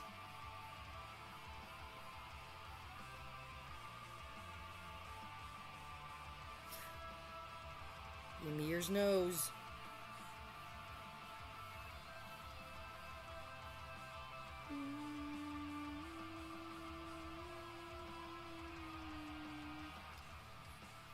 You guys want to know something funny about that song? So when my brother was creating this piece with another a musician friend of ours, he created the choir right in this section here, right? The final note that the choir sings, our friend kept joking and laughing that it sounds like the choir was singing and really into it, and then they saw a spider and then they started freaking out. So it's kind of, that's all I can hear. So listen to this part right here.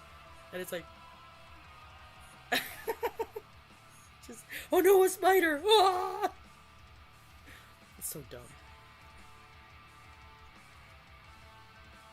I don't remember if this music is Final Titan now, but FT is my favorite. No, this one's built on their blood actually. I'm gonna put the Final Titan next.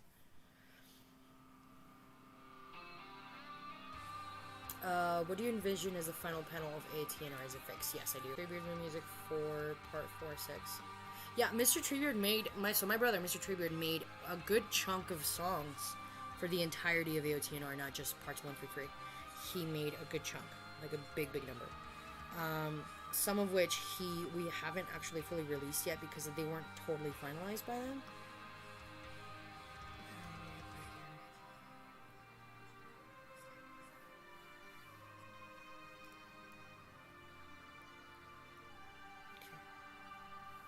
I don't really like the angle for this one for some reason, so I might just tweak it again. Okay.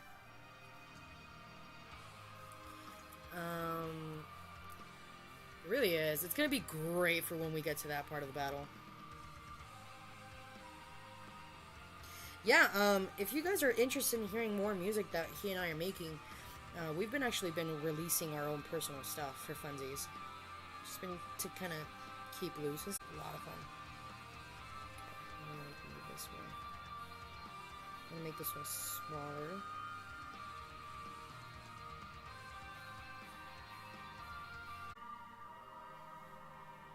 Okay.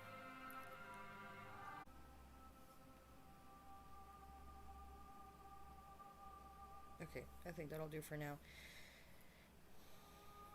I'll go back to this page, hit this one.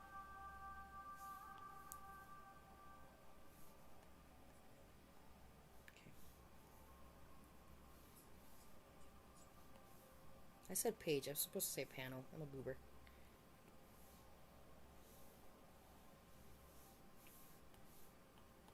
Also, it helps a lot when you guys get like effects. Clip Studio. Hold on.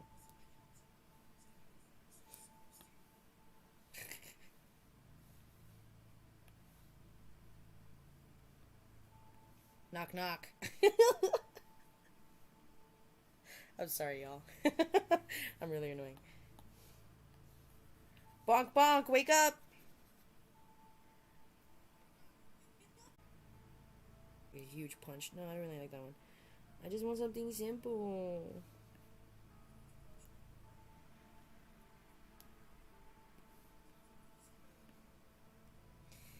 I might just have to draw it myself, to be honest.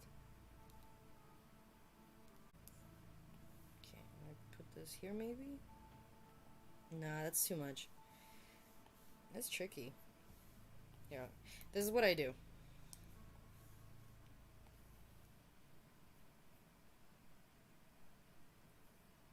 So I make a quick outline for these.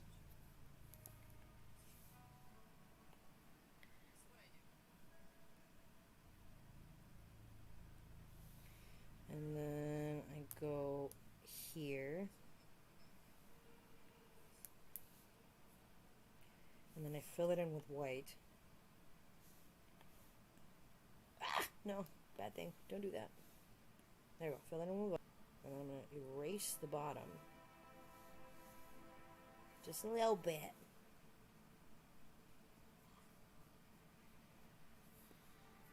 Okay. Okay. Adjust it, and then I'm going to add a thickness around it. Kind of make it pop a little.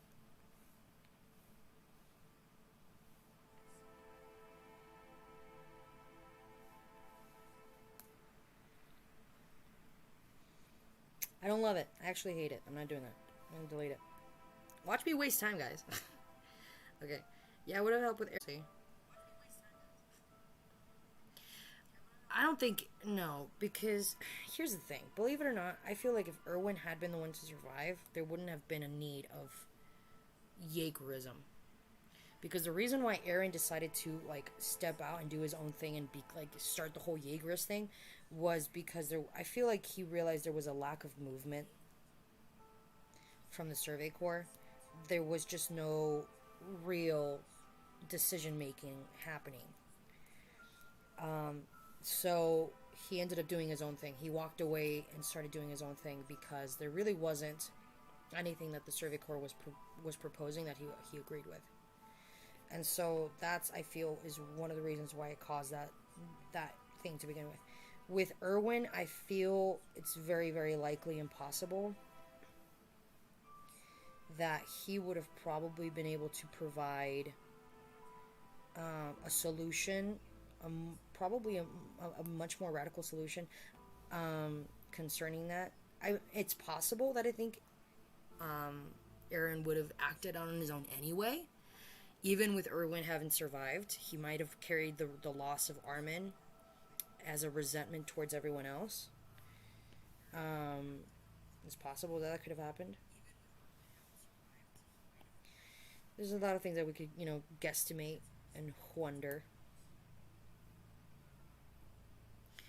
We'll see. I don't know. Even a bit, but he most likely wouldn't take off the rolling off the table. Yeah, I agree. I feel like Erwin's the kind of person that would do whatever it took, He's kind of a badass that way. I think bad actors would always be putting things in motion towards a full run, but yeah, I agree. Also, because the story of safety was a huge priority to Aaron shipping aside. At worst, I think he destroyed all military powers with the Romulan and the Titans. I think he would have really pushed to attempt... Erwin feels like he would have pushed the most to attempt to do more diplomatic missions with other, countries. See if he could, encourage them to help join them.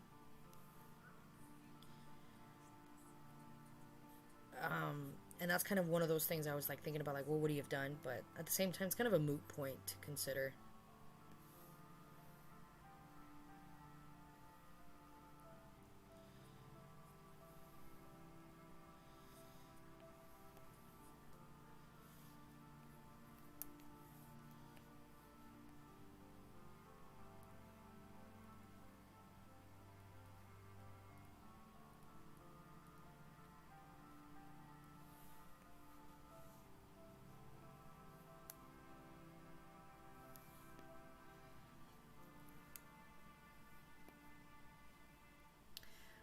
I don't really need the sound effects dictionary right now. I'll add more later. Okay. Yeah, I honestly I don't think Irwin would have ever been 100% rumbling. I also agree with that. I don't think he really would have.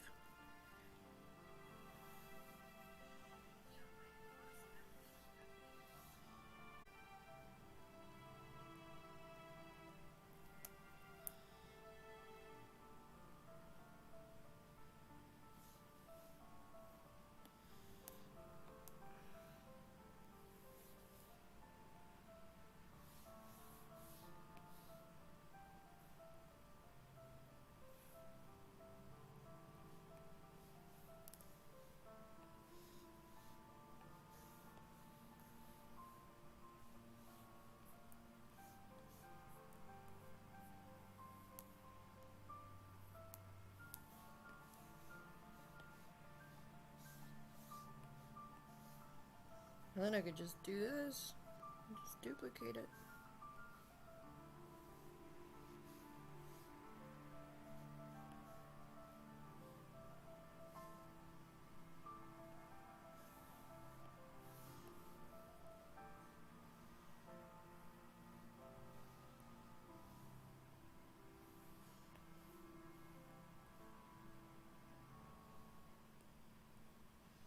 Remember to kill the darlings. Don't be afraid of destroying characters in the background for the sake of dialogue.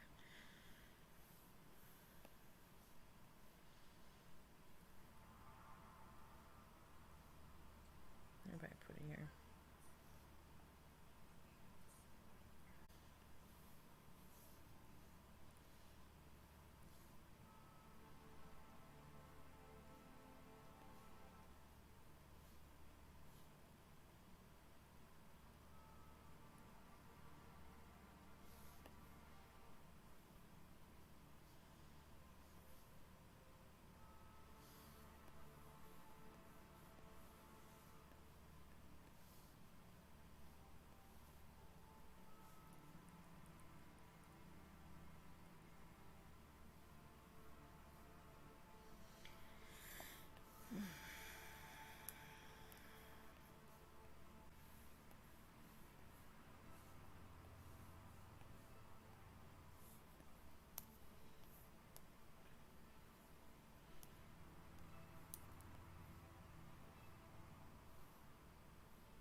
Alright, friendos. And amigos. And pistachios. I think this is a pretty decent little spot to stop for now. I might include a few more things. I'm tempted to include some dialogue here, but as I mentioned, a lot of this dialogue that we initially put is usually just sort of placeholder dialogue. We don't ever really end up with finalized dialogue. Like in part 2, there was one where I had like Armin shouting at Aaron and all these expletives. It was hilarious. Naturally, that didn't end up there. Like the Armin that I wrote in the placeholders was just much more angrier and like just snarky. In the section where he's like talking to um when he's talking to Zeke, when Zeke tells him there's no point and he turns around, like in the placeholder dialogue I had him go like, oh, so should I just sit on my ass like you and could just build sandcastles, you freaking hump? Something like that. I love angry Armin, dude. The idea of having Armin just be a super sarcastic pissed off guy feeds me. A lot of fun stuff. Alright, let me see. I missed some questions here. House Tenica Hunji. Armin's death would have Eren and Darth Vader mode a lot quicker, I think. Yeah, I agree. Do you wonder what the canonical reasons for why Armin didn't show up at the meetings with the Azumabito? I just don't think he was high enough up enough in rank. Which was, I think, the only reason why Mikasa was allowed to be there was because she is, like, they might have heard that she was the Shoas. So I feel like that's the only real reason why Mikasa had clearance to be in that meeting to begin with.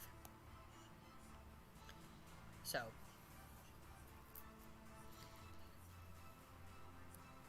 Oh, great. It happened again.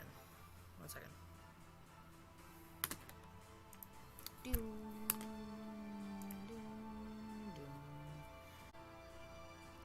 I'm going to share my screen one more time. We'll have a few more final little moments little funny, great things between all of us together as friends, pals, amigos. But yeah, this is, I think, a good spot for us to leave it here for now. As I mentioned, I'm going to be putting some placeholder dialogue in these bubbles, but I don't want you guys overthinking too much of what's being said here, so I'm most likely not going to show you what that placeholder dialogue is, just to keep it safe and not to spoil anything too great.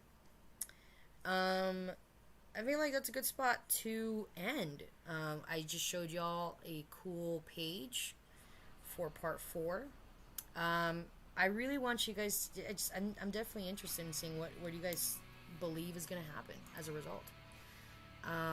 Let me actually move to page Rage Redux because it's great. Oh yeah, somebody did ask me that final question. Like, why do I believe Mikasa had headaches? If we're taking into account AOTNR, and that obviously it's not like a whole, Ymir had something to do with it, that Mikasa's headaches came from trauma. Because, and I remember reading this many, many years ago, if you reread the first few chapters of Attack on Titan, there is a point where Eren gets a massive headache, and he collapses. And then we know that Mikasa's also had headaches and stuff like that. So I assumed that it was just as a result of trauma, because he experienced some really difficult stuff. Mikasa especially experienced some really, really difficult stuff, and so her having headaches was very difficult. And I don't know if you guys remember, but there was that one part in chapter, now my brain's farting for realsies, but it's during, I think it's chapter 117, but I could be wrong. But in a chapter when they were like kind of trying to figure out the whole thing with Eren, and after Eren had returned or whatever, or they're sort of figuring out that whole thing, Mikasa has a moment where she has a headache, and she stumbles, and then she kind of remembers Eren as he, like, when he was a child, after he had killed those 2 men. And in my brain, when I first read that, I was like, oh, she's having these headaches. It's kind of like she's been so stuck in this ideal for what she believes Eren to be, that she is, like, because, you know, when she was like, oh, you're actually a kind person, you did this out of the kindness of your heart, and he's like, no. I feel like she built this bond towards him, and that's why, like, everybody was thinking, oh my god, the freaking Ackerman bond was like a big theory, like that's why she's doing all this stuff. Same thing for Levi. So this was back then, like my theory back then was like, oh, she does have this bond created towards Eren, but it is based on what she wants him to be, that she has failed to see him for what he really is. And that was like the biggest thing for me. Like I felt that was so compelling for her character to kind of have this, and then her climax, her character defining moment would be realizing how much she has purposefully kept herself in the dark concerning Eren's true behavior, because it matches why she's always like, but why is he acting like this? I don't understand. Why is he doing this? He's actually a kind, good person. He saved me. He's a good man. You know, I feel like that was the reason behind all that. And so when she did hit that moment, when she eventually does kind of get to a moment where she realizes this is a part of him that I ignored for the sake of an ideal, and now I have to like own up to that. I don't know. It doesn't help that she never really understood him throughout the story. Yeah, I mean, I feel like that's the thing, is that she's essentially like kept it in her head to protect him and to help him and save him.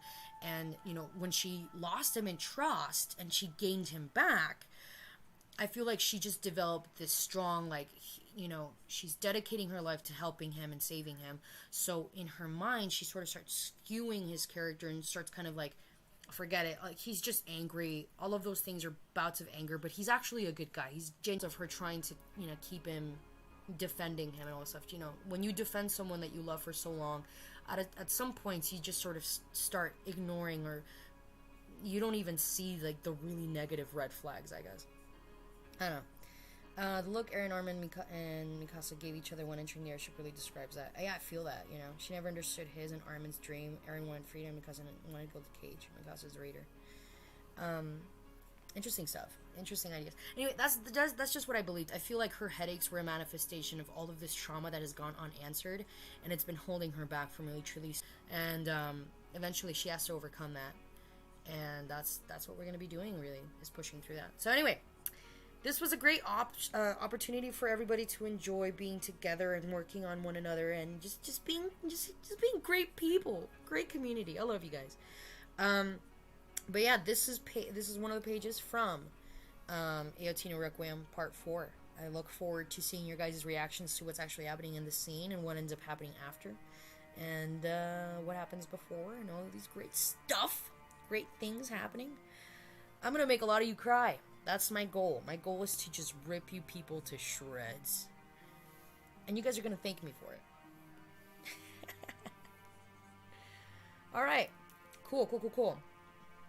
The deed is done. The page is great at its part right now. You guys have enjoyed... I hope you guys enjoyed this fun little crumb. I will be posting, obviously, this is going to be, like... obviously, since it's recorded by YouTube, it should be available here. So I'll be including the link to this stream when it's done to the Patreon for those of everyone who may have missed the majority or could only stay for a certain amount of time. We will be making cool little clips and stuff of this stream and adding it to the YouTube Shorts. If you guys want to continue supporting, please do. I want to make sure that everyone is happy as much as possible with what you guys are getting. And I definitely want to have more streaming opportunities for everyone. You know, we could maybe next time we can do a game. We can hang out and play a game, or you guys can watch me play something. I have some pretty decent games that I think would be fun. But yeah, and if you guys do have questions about, you know, how you can make your own, or additional questions how you can improve in making comics, my door is open for that. I love helping people with that sort of thing. So yeah, lay it on me. I'm happy to help. But that's that. Thanks, everybody, so much for joining us for this. I really, really appreciate everything that we had here. We had a really good vibe. Play Muv Love Go Flat that. Jeez. But yeah, hopefully this was an enjoyable opportunity for everybody. Neat. So, next time, we, up to you guys. You guys will tell me what you want to do. I'm going to pause the music real quick. Tell me what you guys want to learn, or next time, what do you guys want to do for the stream? We'll be doing more of these. I'll try to find a day in the middle of the week, probably, to kind of do an additional stream. Things that keep me fresh, because I want to keep doing this whole streaming stuff for everyone. Oh, someone wrote in a language I cannot read, so hopefully someone can translate that for me. Thank you, Rack, for this phenomenal message that you have dropped in the chat that I unfortunately cannot read. I will find a way someone to translate it. You guys are the bomb. Cool. If that's that... that is that. I'm going to go ahead and switch the screen real quick. And I'm going to transition over. Great. Good stuff. Awesome things. Thanks, everybody, again, for joining us. Please continue to share and talk to your friends and, you know, spreading the word, the good word of AOTNR to others. I look forward to other opportunities that we have. Oh, what's part 4's release date? It's coming out in March. No, I'm kidding. I don't know. So here's something that I do want to make sure to be clear for those of you who are here. December was actually really tough for some of us, especially the holidays. I got really, really sick. Some other team members got really sick. Other team members got swamped with work. Working in the holidays is tough. So that did slow us down a good number. Nevertheless, we are picking back up now after the holidays are done. So we do have a good chunk of pages pretty much completed. We just have to finish the rest. If you guys know anyone who is interested in joining the team as an art member, team art member person, human assistant, feel free to send me a DM in either Twitter or Discord. Add me as a friend or just message me. Or if you know anyone that you'd recommend, let me know. I'd love to. I'm bringing in some new people. Looks like we have a couple people who are going to be who are interested in joining. The more hands, the better, just because it's going to make speeding things up a lot faster. Yes. Okay. I'm assuming someone is making a comment in Dutch. Someone is from the Republic of Deutschland. That's awesome. I can understand very, very, very little German. Very little. I read it and I can kind of like, oh, that seems like it's trying to say this. In any case, Everyone, thank you so much, everybody. Let's keep doing this. I'm glad you guys had fun. Have a phenomenal rest of your weekend. I look forward to seeing your guys' additional theories on the Discord chat. I'm curious to see what your comments are after. This is going to be great. We're going to have a lot of fun. Greetings from Russia. We're looking forward to part 4. Thank you for saving it too from oblivion. Yeah! Thank you for the translation, Rack. I really appreciate it. You're a champion. All right. You guys have a great rest of your day. I will chat with y'all later in the Discord chat. Please join Patreon if you haven't already. Paid members from $5 onwards can join our Discord server, Disco Community. And we have a lot of fun there. There's a lot of theories that go around. I want to make more events in there. Damo, I think you're German, right? I'm sorry. I'm trying. I'm trying the best I can. You guys have a great rest of your day. I love you all. You're the bomb. Take care. God bless. And if you sneeze during this, bless you. If you had to run to the bathroom, hope you had a good one.